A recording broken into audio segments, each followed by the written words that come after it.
प्रतापगढ़ में 1.5 महीने पहले बाइक सवार 3 युवकों के साथ हुई लूट के मामले में पुलिस ने 2 आरोपियों को बापर्दा गिरफ्तार किया है।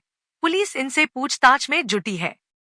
देवगढ़ थाना अधिकारी मिश्रीलाल चौहान ने बताया कि 1.5 महीने पहले 9 फरवरी को नकोर निवासी कन्हैयालाल मेघवाल ने प्रकरण दर्ज करवाया कि वह बाइक से अपने 2 दोस्तों के साथ धरियावत से नकोर जा रहा था। तभी पुंगा तालाब और ग्यासपुर के जंगल के बीच 3 व्यक्तियों ने उन्हें रोक लिया, जिन्होंने काले कपड़े पहन रखे थे और डरा धमकाकर उनके मोबाइल व रुपए छीन लिए।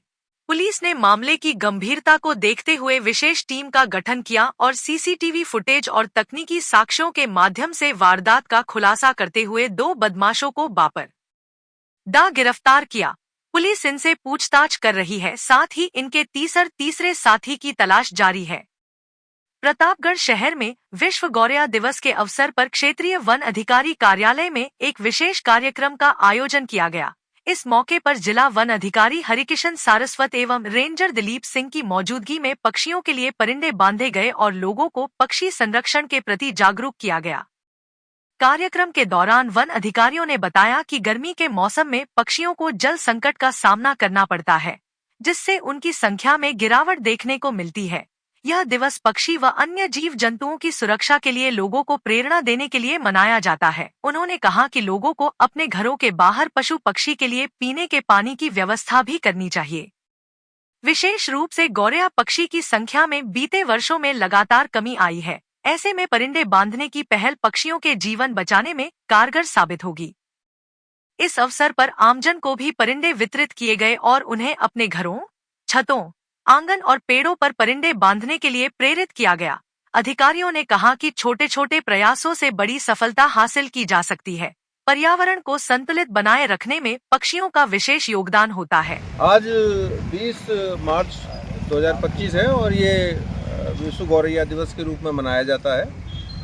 गौरैया दिवस मीन्स के वो दिवस जिस दिन हम वन्य जीवों का, पक्षियों का, विशेष रूप से जो पक्षी हैं, उड़ने वाले पक्षी हैं या रेंगने वाले, जैसे मान लीजिए कोई भी जानवर हैं, उन सब के लिए विभाग जो है इस चीज़ को प्रेरणा देने के लिए, पब्लिक में मैसेज देने के लिए इसको मनाती है कि भाई अभी जैसे ही सर्दी के बाद गर्मी आना चालू हुआ है और गर्मी जैसे जैसे बढ़ रही है तो पानी की कमी भी होती जा रही है और पक्षियों के लिए विशेष रूप से पानी की कमी के कारण हम लोग ये गमलों बना करके और पानी संचित करने का जो काम कर रहे हैं, ये सारी आम जनता के लिए एक बहुत बड़ा मैसेज है। बिजली बिल के झटकों से पाएं छुटकारा, लगवाएं ब्रांडेड सोलर पैनल, 78,000 तक की सब्सिडी।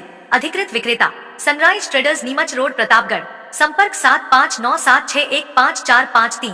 निर्माण के साथ ही सीलन से मुक्ति, complete waterproofing solution, branded plywood, mica, hardware accessories. Patwa traders, Indralok, Gajanan मार्ग, प्रतापगढ़। संपर्क 9785363102। प्रतापगढ़ में जिला प्रशासन एवं चिकित्सा व स्वास्थ्य विभाग का मिशन दृष्टि अभियान बच्चों की आंखों की सेहत के सुधार पर केंद्रित है।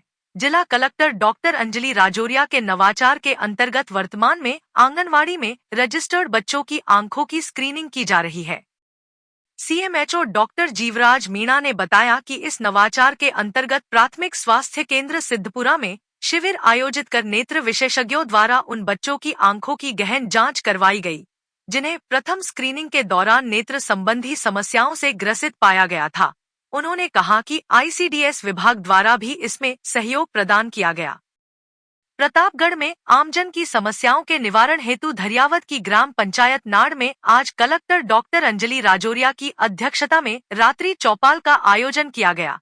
रात्रि चौपाल में पानी, बिजली, राजस्व, अतिक्रमण एवं स्वास्थ्य संबंधी समस्याओं को सुनकर कर संबंधित अधिकारियों को निराकरण के निर्देश दिए गए। बड़ी संख्या में रात्रि चौपाल में पहुंचे ग्रामीणों ने कलेक्टर को अपनी समस्याएं बताई, जिसके निस्तारण के लिए कलेक्टर ने जिला स्तरीय एवं ब्लॉक स्तरीय अधिकारियों को निर्देशित किया। रात्रि चौपाल में 43 प्रकरण प्राप्त हुए। इस अवसर पर अतिरिक्त जिला कलेक्टर विजयेश कुमार पंड्या, एसीओ धनदान देथा सहित कई अधिकारी मौजूद रहे। एडवांस आई पावर टेक्नोलॉजी आज ही लगवाएं। रिलायंस एनर्जी सोलर पैनल व इन्वर्टर, अधिकृत विक्रेता Nikhil energy, hotel Indra plaza के नीचे, एमजी रोड, प्रतापगढ़। संपर्क 9012300439। प्रतापगढ़ में पुलिस ने 1 महीने पहले चोरी हुई स्कूटी के मामले में एक नाबालिग को डिटेन कर उसकी निशानदेही पर चोरी की स्कूटी बरामद कर ली है। छोटी सादरी थाना अधिकारी प्रवीण टांक ने बताया कि बीती 1 मार्च को छोटी सादरी निवासी जहरा बोहरा ने प्रकरण दर्ज करवाया कि 25 फरवरी को उसके पिता सैफुद्दीन बोहरा स्कूटी लेकर दुकान पर गए और दुकान के बाहर ही स्कूटी खड़ी कर दी। कुछ देर बाद वह बाहर आए और देखा तो स्कूटी वहां पर नहीं थी। आसपास तलाश भी की गई लेकिन उसका कोई पता नहीं चला। पुलिस ने प्रकरण दर्ज कर जांच शुरू की और इलाके के सीसीटीवी फुटेज खंगाले। इस पर जांच के बाद पुलिस ने एक नाबालिग को डिटेन कर उसकी निशानदेह पर चोरी की स्कूटी बरामद कर ली है। आपके घर को बनाए मॉडर्न डोर, रेलिंग और विंडो के साथ संपूर्ण एल्यूमिनियम कोटिंग कार्य Alamdar aluminium, Punjab National Bank के सामने, पिंजारों की ताल, Pratapgarh 9799673334। Hotel Divine and restaurant, library, AC और non AC room, online booking की सुविधा, free WiFi, Nakoda Nagar, Arnod road, Pratapgarh 7878887345। Pratapgarh collector doctor Anjali Rajoria की अध्यक्षता में जिला स्तरीय जनसुनवाई आयोजित की गई। जनसुनवाई में कुल 32 प्रकरण प्राप्त हुए, जिनके त्वरित और गुणवत्तापूर्ण निस्तारण के निर्देश संबंधित अधिकारियों को दिए गए। मिनी सचिवालय परिसर में आयोजित जनसुनवाई में विद्युत कनेक्शन, नाम परिवर्तन, रास्ता खुलवाने, सहायता राशि, आंगनवाड़ी भवन, सड़क निर्माण, पेयजल और सफाई जैसी समस्याएं सामने आईं। कलेक्टर ने नगर परिषद को यातायात के सुगम संचालन के लिए प्रभावी कार्रवाई के निर्देश दिए। इस दौरान ग्रामीण प्रभुलाल अपनी दिव्यांग पुत्री के साथ जनसुनवाई में पहुंचे, जहां कलेक्टर के निर्देश पर उनकी पुत्री को तत्काल व्हीलचेयर उपलब्ध करवाई गई। अतिरिक्त जिला कलेक्टर विजेश कुमार पंड्या ने अधिकारियों को संपर्क पोर्टल के प्रकरणों का समयबद्ध निस्तारण सुनिश्चित करने के निर्देश दिए। जनसुनवाई में मुख्य कार्यकारी अधिकारी पर्वत सिंह, उपखंड अधिकारी मणिलाल तीरगर, नगर परिषद आयुक्त ललित सिंह चौधरी और अन्य अधिकारी उपस्थित रहे। मिट्टी की दीवारों की दरारों में, बस और रेलवे स्टेशन की छतों में और घरों के आंगन में चहचहाती गौरैया धीरे धीरे शहरों से गायब होने लगी हैं। गौरैया के संरक्षण के लिए कई अभियान चलते हैं, बावजूद इसके गौरैया की तादाद लगातार कम होती जा रही है। आज से करीब 15 साल पहले प्रतापगढ़ जिले के रठांजना थाने में कार्यरत थाना अधिकारी प्रवीण टांक की पहल पर थाने में गौरैया के लिए विशेष घरौंदे बनाए गए थे। इनकी इस अनूठी पहल ने थाने में गौरैया की खूबसूरत चहचहाट को जिंदा कर दिया था। प्रवीण टांक ने अपने निजी खर्च पर थाने के अंदर सागवान की लकड़ी से गौरैया के लिए घर बनवाकर पक्षियों के लिए विशेष अभियान चलाया था। आज भी 15 साल पहले लगे पक्षियों के घर गौरैया से सरोबार है। गौरैया मनुष्य के साथ सालों से रह रही है, लेकिन अब कुछ दशकों से गौरैया शहरों के इलाकों में दुर्लभ पक्षी बन गई हैं। उनकी आबादी में भी भारी गिरावट आई है।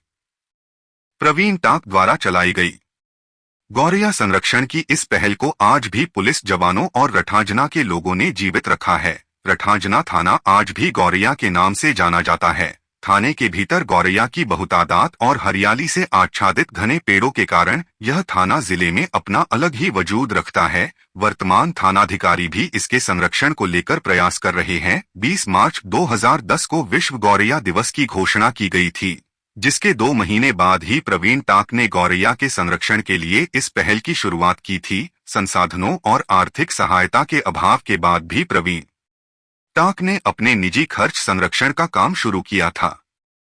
20 मार्च को गौरैया यानी घरेलू चिड़िया के बारे में, उसके महत्व को समझने और उसके प्रति जागरूकता फैलाने के उद्देश्य से विश्व गौरैया दिवस मनाया जाता है। हमारी भारतीय संस्कृति में वन्य प्राणियों, चिड़ियों या सभी प्रकार के जीवों के प्रति गहरा लगाव रहा है, चाहे वो वन्य प्राणी हो या घरेलू या पालतू मवेशी ही क्यों ना हो।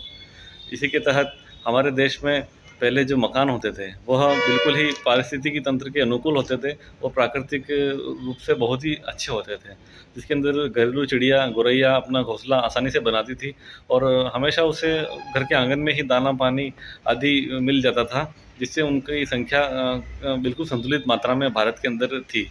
और खेत खलिहानों के अंदर भी पेस्टिसाइड यानी कि कीटनाशकों का प्रयोग अधिक नहीं होता था, जिससे उनकी संख्या काफ़ी अच्छी थी। लेकिन हाल ही के वर्षों में देखा जा रहा है कि भारत में अब घरेलू चिड़ियाओं की संख्या लगातार घट रही है और ऐसा देखा जा रहा है कि शहरों में तो अब यह दिखाई ही नहीं दे रही है।